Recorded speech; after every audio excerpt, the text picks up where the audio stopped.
Olá, todo mundo. Então, hoje o tema vai ser ficção, narrativas de ficção e realidade, ok? Por que isso? Porque, em parte também, né?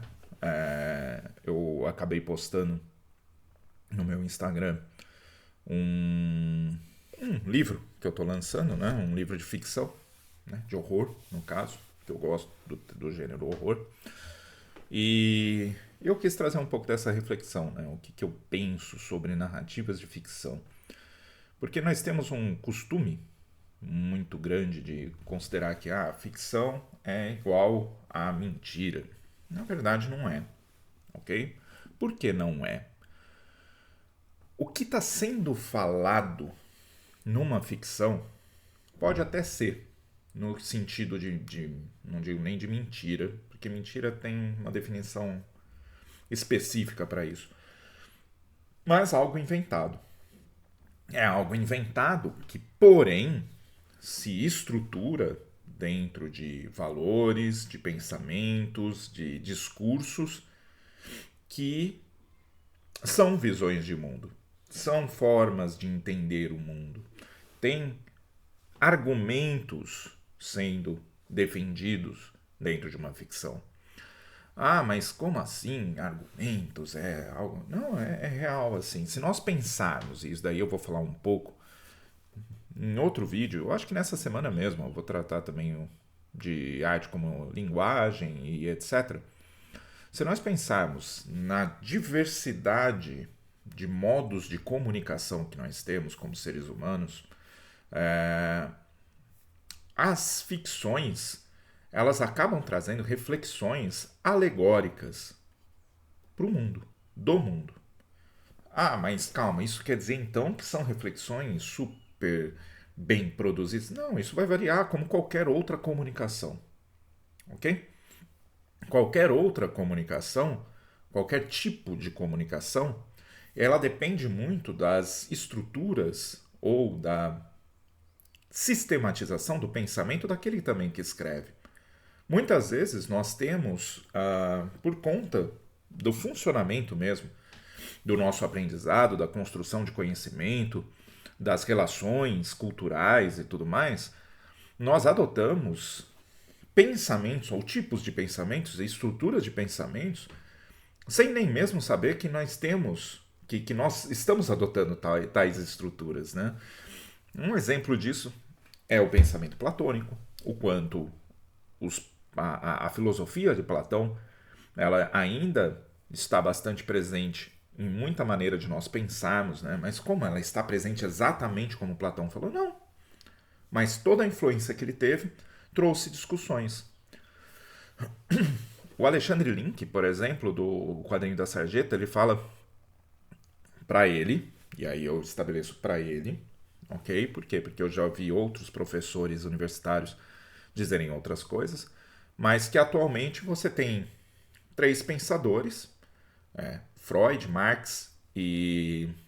Agora fugiu o outro, peço desculpa, que meio que definem a maneira de pensar contemporânea, moderna e etc. Ok? E por que ele fala isso? Porque ou as pessoas partem de ideias que esses pensadores trouxeram para desenvolver outras, para desenvolver outros conhecimentos, ou confrontam essas ideias para desenvolver outros conhecimentos. Por exemplo, o próprio Marx, o comunismo. Não, cara. Ele traz análises econômicas e etc., que fizeram pessoas, tanto pelo lado marxista, pensarem sobre a realidade econômica, histórica do mundo, quanto pelo lado anti-marxista. E no sentido anti aqui não de querer destruir o marxismo, mas que confronta a ideia.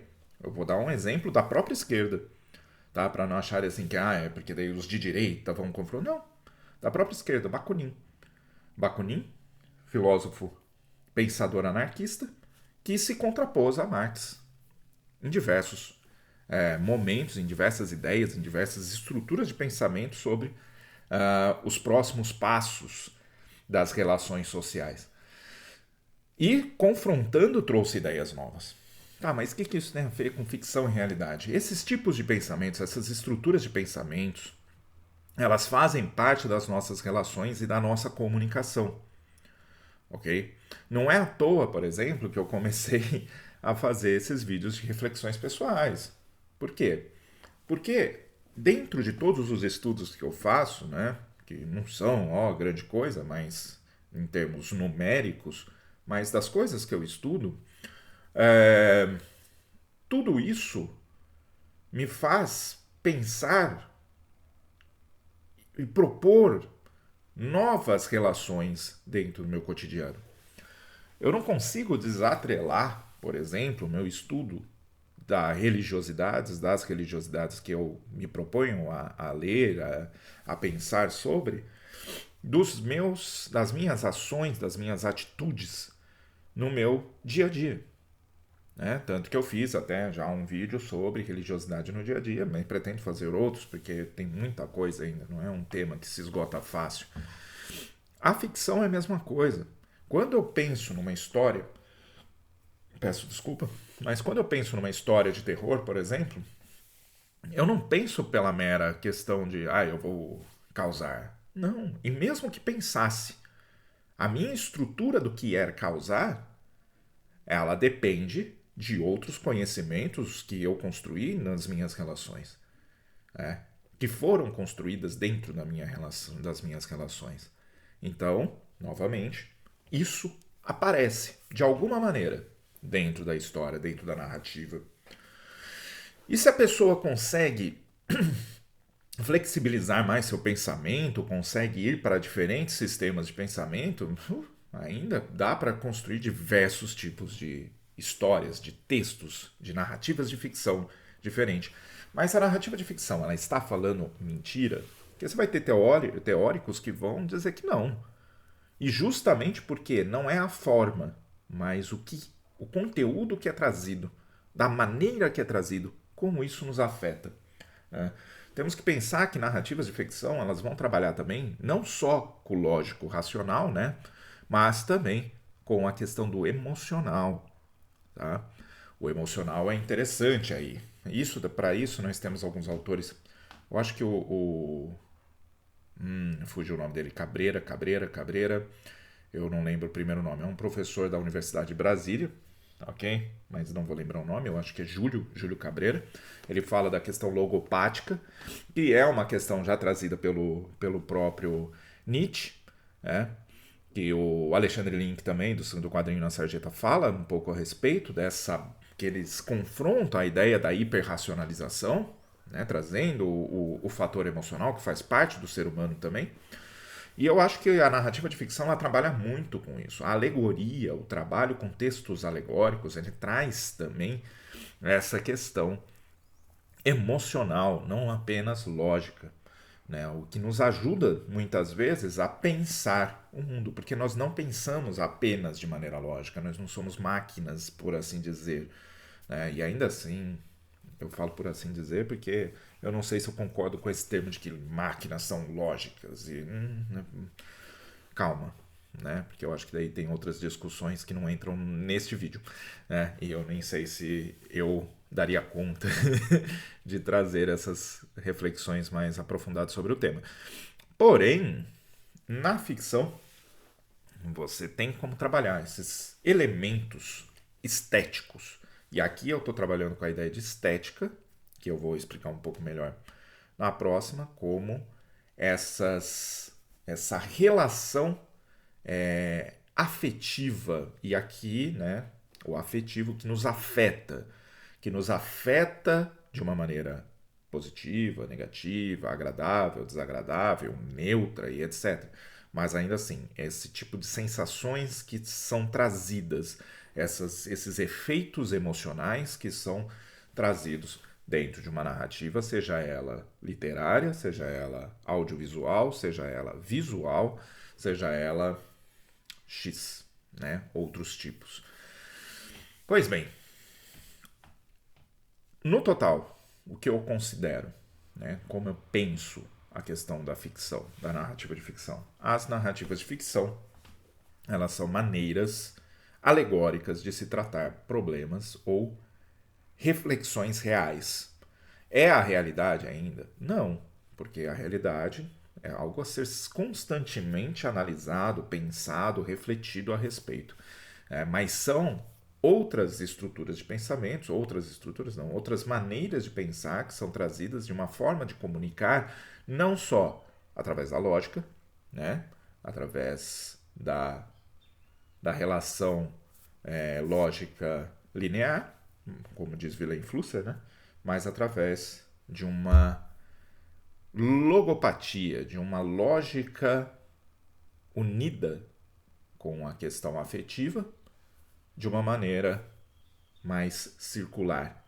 Né? E por que circular? Porque você vai, volta, pensando sobre aquilo, não de uma maneira isso mais isso, né? Igual a isso, mas de uma maneira muitas vezes que você tem que fazer relações disso com aquilo lá atrás, que depois traz para isso e assim vai. Você faz um tipo de relação que é muito mais orbital, né? Muito mais orbital, não, muito mais circular do que necessariamente linear. Tá, compliquei um pouquinho nesse ponto final, mas beleza. Eu acho que assim, um dos pontos até que eu gosto, por exemplo, só para fechar mesmo, é videogame. Gosto de videogame, gosto do audiovisual em geral, inclusive filmes. Inclusive é ótimo, inclusive não, né? Mas filmes, documentários, documentários depende do assunto, né? Mas filmes, etc. E eu tinha antes um programa aqui no meu canal pessoal que era sei. Mas como é muito difícil de falar, e eu até falei há uns vídeos atrás que eu ia tentar retomar, acabei não retomando, e eu nem sei se eu consigo fazer um programa contínuo de vídeos sobre cultura pop, mas gostaria de voltar a fazer um vídeo ou outro, né? E provavelmente eu trocarei o nome para Assuntos para um Café. Tá? Assuntos para um Café. E se for postar vai ser de terça e quinta, mas não frequente. Tá? Às vezes posto outro, e assim vai. Por quê? Porque a cultura pop em geral, e cinema, videogame, etc., faz parte também da minha vida, de alguma maneira. Então acho que é interessante trazer também algumas reflexões que me proporcionaram essas experiências, que essas experiências me proporcionaram, tá? Então, provavelmente, um vídeo ou outro vai ser gravado. Eu gostaria de começar com God of War, que eu já dei uma pincelada nos anteriores, e eu vou começar com God of War. Só não sei ainda quando. Mas é isso. Valeu.